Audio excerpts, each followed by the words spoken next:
Hello everyone, আসসালামু আলাইকুম। কেমন আছেন সবাই? আশা করি ভালো। আলহামদুলিল্লাহ, আপনাদের দয়ায় আমিও অনেক ভালো আছি। তো আজকে আপনাদের দেখাবো সহজ এবং খুব একটি লোভনীয় খাবার, তা হলো ডিম পানি তেলানি। এটা বলতে পারেন এটা আমাদের উত্তরাঞ্চল তথা রংপুর অঞ্চলের একটি প্রিয় খাবার। আমরা প্রায়শই ডিম রান্না করে থাকি। এটা অনেক সহজ রান্না।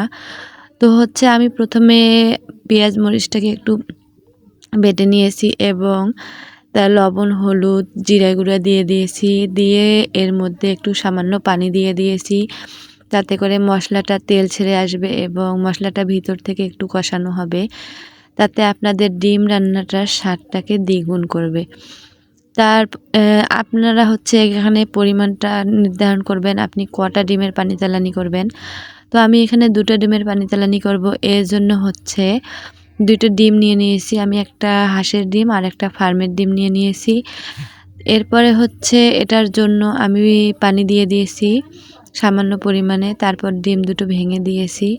তো এরকম হবে, যখন মাখা মাখা হবে, ঝোলটা একটু গাঢ় গাঢ় হবে, তখন নামিয়ে নেবেন।